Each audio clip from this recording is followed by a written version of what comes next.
This is Mental Selling, the sales podcast for people who are dedicated to making a difference in customers' lives. We're here to help you unlock sales talent, win more relationships, and transform your business with integrity. I'm your host, Haley Parr. Let's get right into it. Welcome to the Mental Selling Podcast, brought to you by Integrity Solutions, where we explore the mindset and skill set behind high-performing sales and the people who make it happen. I'm Haley Parr, and today we're talking about something that has taken over every sales conversation in the last 2 years, AI. It's in your CRM, in your inbox, in every vendor pitch you've sat through this quarter. And yet for all of the adoption and for all of the access, most sales teams aren't performing better because of it. So what's actually going on? That's what we're getting into today. Featured in this episode is a previously recorded webinar with Amara Hunt, our Chief Product Officer at Integrity Solutions.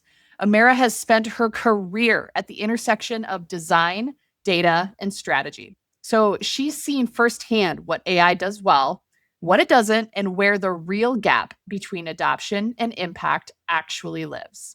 We're going to dig into what Amara calls the AI adoption paradox, why 81% of sales teams are using AI, and yet 70% of reps are still missing quota. That's huge.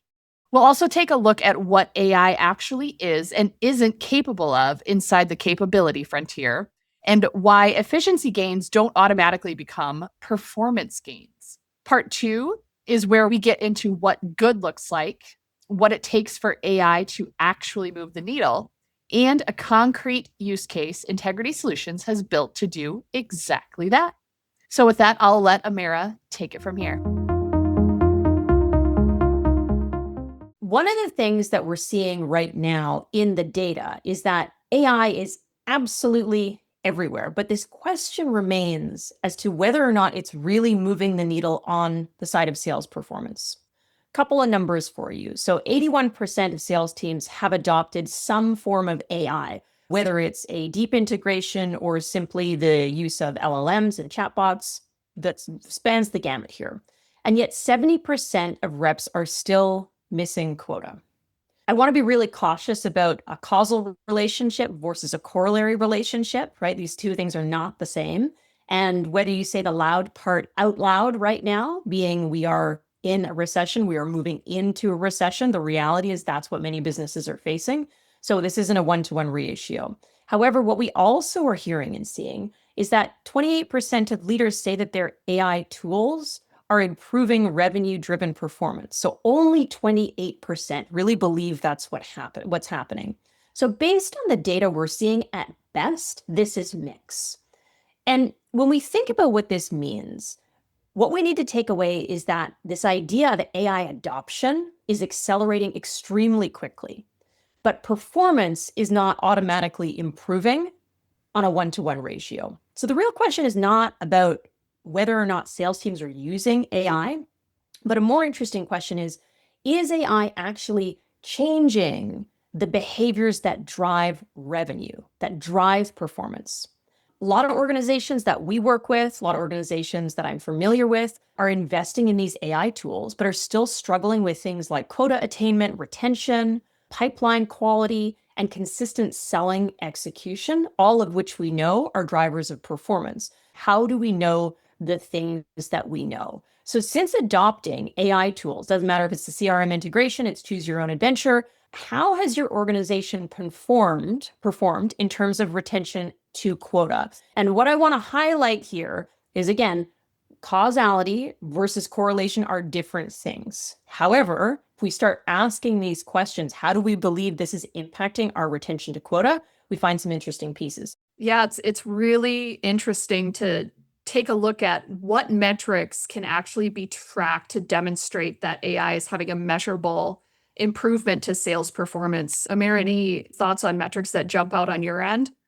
Yeah, I think it's an interesting one, right? Because back to the introduction here, there's a difference between activity, right? Tracking activity and volume activity versus the ways in which AI is actually driving or helping to aid performance. And right now, what we're seeing a lot of is activity tracking. What is our usage rate, right? How often are people sending emails?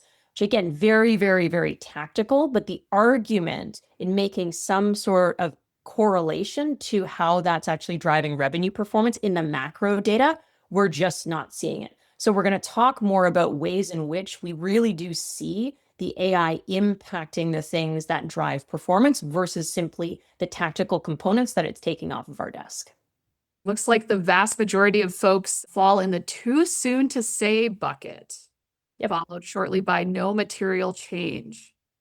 So whether that be that they haven't been using the tools long enough, or they just feel like they need to have a more robust usage in the tool to have that material impact. There just needs to be more data to have confidence in whether or not the usage is moving the needle specific to retention to quota. I like this data because I think it's really useful. And again, this isn't an indictment of the technology in any way, shape, or form. I am very fortunate. I get to work with a lot of different organizations. And given my role, I also get to do some consulting, which means I get to ask a lot of really great questions. And I don't have a ton of responsibility at the outcomes.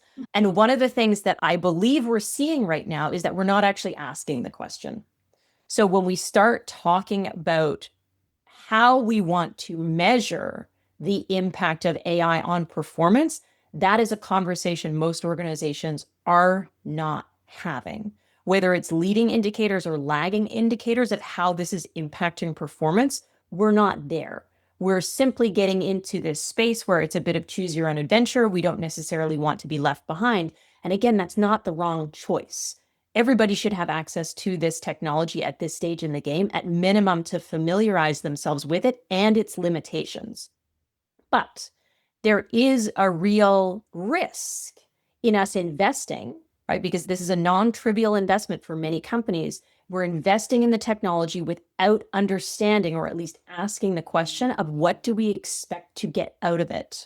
So the AI paradox simply refers to this idea that sales organizations are adopting this technology really, really quickly, but performance is mixed. And the indicators around what we expect to get out of this are also very murky. The challenge here is not access to AI. It's simply that we need to understand that access doesn't necessarily translate to performance, but more importantly, effective usage of what this thing is, especially when it's a choose your own adventure. Now, why does that matter?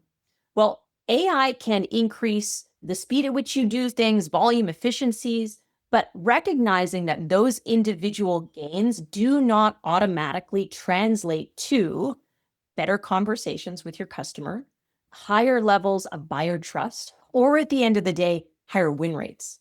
Those two things are not a given. So starting to understand that if your underlying sales motion is weak or needs development, AI may be in a position to simply accelerate the weak habits that your team already has in place.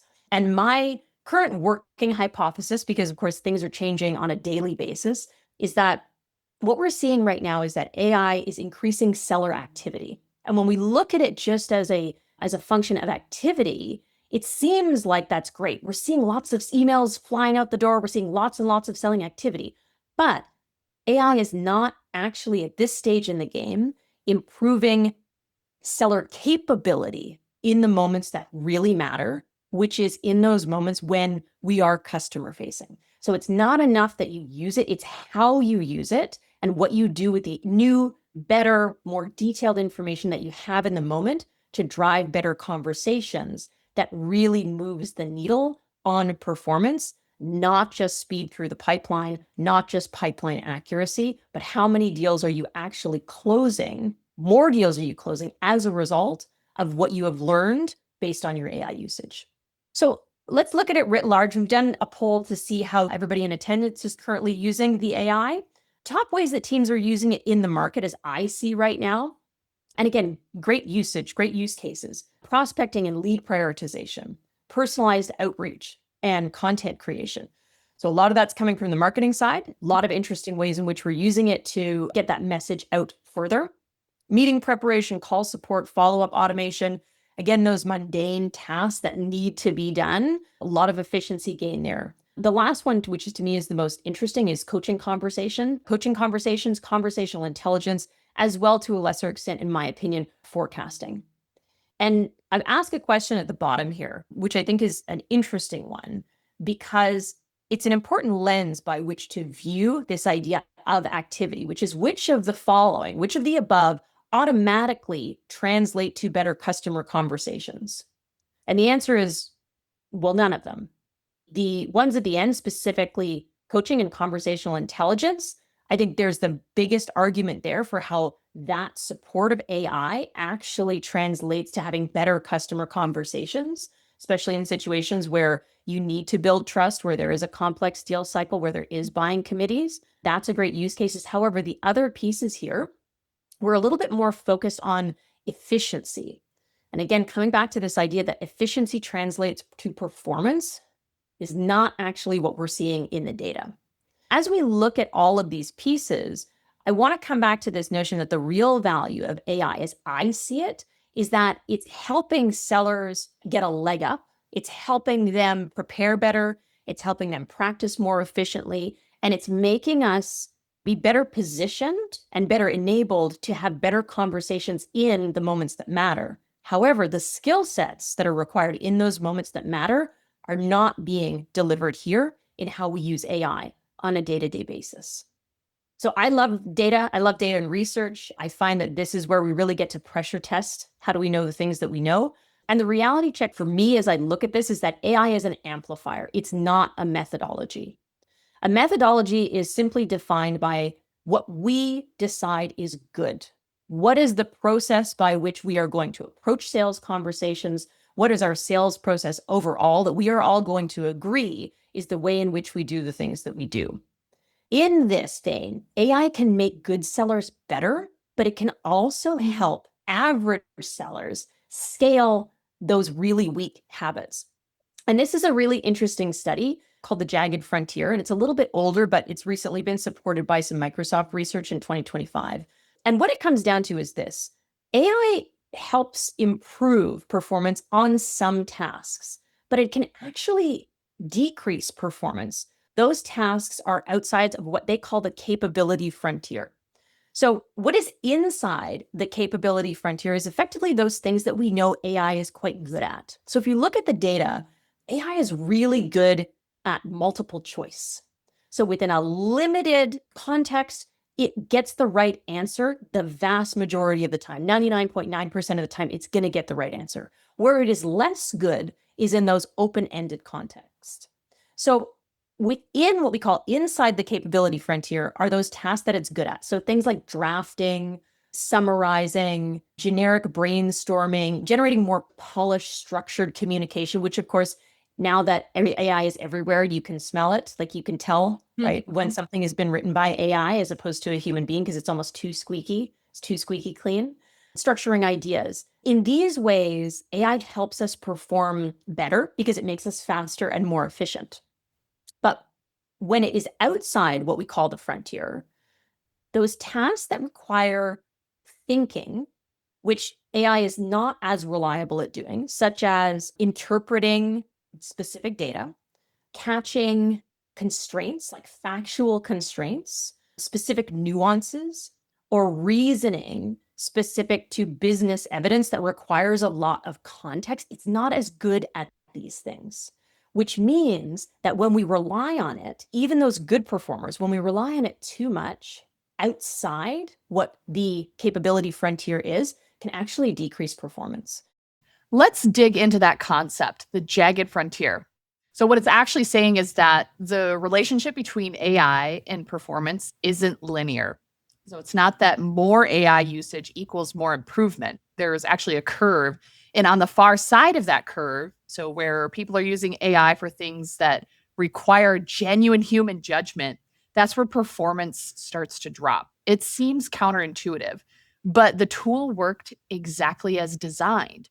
It's just that the person stopped doing the thinking, which used to be solely theirs to do.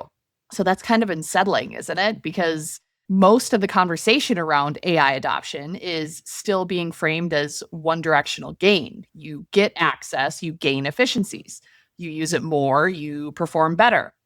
But what Amara is describing here and what the research we're seeing is backing up is that it's much more complicated than that. The upside is undoubtedly real, but so is the downside. And if you're not deliberate about where the line is, especially if you're not deliberate about where that line is. For sales specifically, that line sits right at the edge of the customer conversation. AI can build everything that goes into preparation. What it can't do is be present in the room. It can't read the shift in a buyer's tone when something lands wrong. It can't notice that the deal dynamic just changed and adjust on the fly. Those are human skills. The risk that Amara is flagging here is that over reliance on AI in the prep phase can quietly erode those skills because we stop exercising them. That's the illusion of competence. It's a confidence that isn't backed by the actual capability to deliver in the moment. And that's one of the most underappreciated risks of how AI is being deployed in sales teams right now. But before all of that, a personal and educational story from Amara. Every modern car on the road right now has that technology called lane assist, where when you put your blinker on and you're going down the highway, it's going to alert you like a did if someone is coming up the lane beside you. I'm a good driver, said everyone ever. But what I noticed is that I would put my indicator on, and a couple of months ago, I found myself starting to do a performative shoulder check or a blind spot check, in which I would keep my eyes on the road, but my head would move as if I was doing a blind spot check because it has been so ingrained. And the reality is that I was becoming more and more and more subconsciously reliant on the technology to the point at which that I wasn't actually doing the blind spot check. Now, that blind spot check or the lane assist is not 100%. If a car is in it at the exact wrong moment and then is accelerating, it's not going to catch it. Or if someone's just burning down the road at 100 miles an hour, they're also not going to catch it. And the question for me that came up around this piece of technology, which again, I believe is salient to AI, this technology, is it making me a better driver or is it just preventing accidents? And where I believe this is important for sellers is where we get a lot of great data to set ourselves up from a preparatory perspective, context perspective. That is really important. But we all know the nuances of those complex sales conversations require salespeople to be really good drivers in the moment. And what can happen here with AI is that it can create the illusion of competence, which to me, I think is a really dangerous thing. Absolutely. I had that exact same thought as I was looking at this study and hearing you speak, Amir. Like, where does it actually help sellers better prepare versus where is it creating this almost false confidence that is coming up more and more as usage increases and confidence in the way to use the tool increases? Is the confidence in the output just baloney? Yeah, I think the simplest way I would put it is that, as I already said, it gives sellers a head start. It helps us create more efficiencies, especially in spaces around preparation. But what it can't do is replace that critical thinking, right? Like, this is probabilistic output.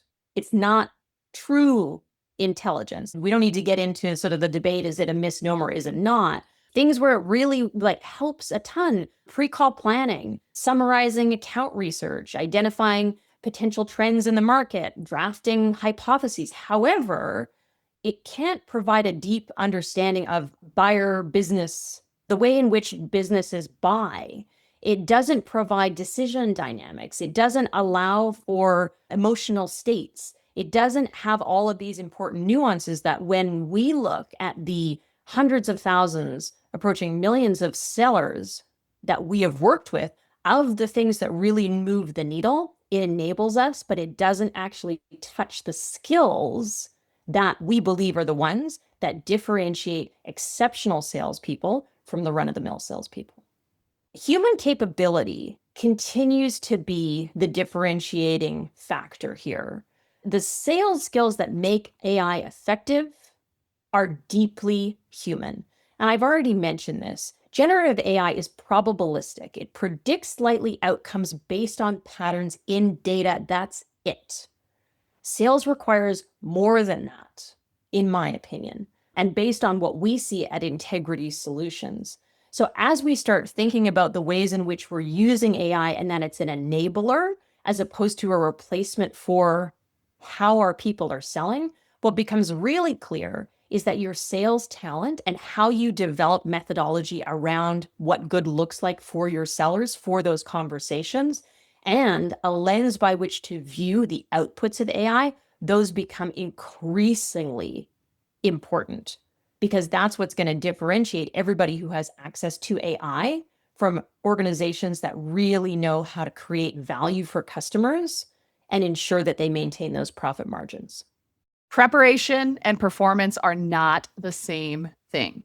That's the through line of everything Amara walked through in part 1 of this conversation. AI can help your sellers enter a room better informed, better organized, and more efficient. What it can't do is make them better in that room. In the complex, high-stakes moments where a buyer pushes back, changes course, or maybe reveals something that the prep didn't anticipate, those are the moments when human capability proves to still be that differentiating factor. Unfortunately, and unwittingly, most organizations right now are investing heavily in the prep and they're letting that performance gap widen. So in part 2, we are going to get into what actually closes that gap. We're going to discuss the conditions that have to be in place for AI to drive real performance outcomes and the specific approach we've built at Integrity Solutions to make that happen. I'm Haley Parr. Thanks for listening to the Mental Selling Podcast. If today's episode resonated with you, share it with someone on your team and connect with Integrity Solutions on LinkedIn. I'll see you in part 2. And if you're looking to turn AI-powered preparation into better sales conversations that translate to real performance, check out Elevate Selling by Integrity Solutions. It combines weekly reinforcement, AI role play, manager coaching tools, and practical application to help sellers build the confidence and skills that drive lasting performance, all in just 15 minutes per week. Learn more at integritysolutions.com/elevate. Thank you for joining us on Mental Selling. If today's conversation resonated with you, be sure to subscribe, leave a review, and share it with your network. For more insights on how to go beyond winning deals and build real customer relationships, visit integritysolutions.com. See you next time.